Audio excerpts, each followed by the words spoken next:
মনো, দেখ তো খেয়ে আজকে রান্নাটা কেমন হয়েছে। মা, আজ তুমি কি রান্না করেছো? ও, টক রান্না করেছো? আচ্ছা, খেয়ে দেখি তো কেমন হয়েছে রান্নাটা। উম, দারুণ হয়েছে, একদম সুপার।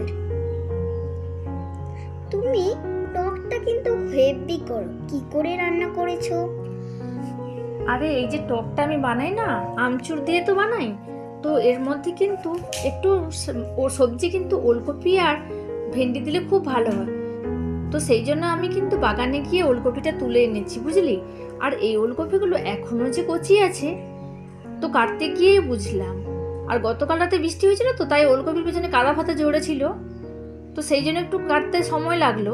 হ্যালো এভরিওয়ান, আশা করি আপনারা ভালো আছেন। তো আজকে দুপুরের মেনু আলুর ভর্তা আর হচ্ছে ভেন্ডির তরকারি চিংড়ি মাছ দিয়ে, আর করেছি কিন্তু আমচুর দিয়ে মাছের টক। দারুণ খেতে লাগে। আর এই গরমের সময় টক তো হেভি লাগে। আপনারা একবার বানিয়ে কিন্তু একটা মিষ্টি করে কমেন্টে উত্তর দিন তো, যে কেমন লাগলো রেসিপিটা।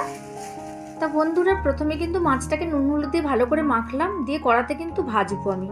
আর এই যে দেখছেন আমচুর, তো আমচুরটা কিভাবে বানায় সেটা কিন্তু আমি পরে একদিন আপনাদের শেয়ার করব। তো আমচুরে কিন্তু প্রচুর পরিমাণে নুন দেওয়া থাকে, তো আর সারা বছরে কিন্তু স্টোরেজ করা থাকে এইভাবে। তো আমচুরটাকে সর্ষে বাটার মধ্যে ভালো করে গুলে নিয়েছি। এবার কড়াতে মাছ ভাজা হয়ে গেলে কিন্তু একটু সরিয়ে দিয়ে মাঝখানে তেল দিয়ে তার মধ্যে পাঁচফোড়ন দিয়ে কাঁচা লঙ্কা চিরা দিয়ে ভালো করে কিন্তু ওটাকে একটু নাড়িয়ে নিয়ে কিন্তু সর্ষে বাটার জলটা আমি এইভাবে দিয়ে দিলাম। দেওয়ার পরেই কিন্তু এবার পরিমাণ মতো জল দিতে হবে এবং তার মধ্যে কিন্তু সবজিগুলো দিয়ে দিতে হবে। তো আর নুন কিন্তু একদমই দিতে হবে না, কারণ আমচুরের মধ্যে এতটাই নুন মাখানো আছে যে তরকারিতে আর নুনের কোনো প্রয়োজন হয় না। তা বন্ধুরা, এইভাবে কিন্তু আপনারা একবার ট্রাই করে দেখতে পারেন যে কেমন লাগলো রেসিপিটি। আর গরমের সময় এই রেসিপির কিন্তু কোনো তুলনাই হয় না। এই গা যে ম্যাজম্যাজ করে গরমে, সেটা কিন্তু হয় না। তো বন্ধুরা, যদি খেয়ে ভালো লাগে অবশ্যই একটা সুন্দর করে উত্তর দেবেন। তো এবার সবজিটা যখন সেদ্ধ হয়ে যাবে ভালোভাবে, তখন কিন্তু নামিয়ে নেব। ধন্যবাদ।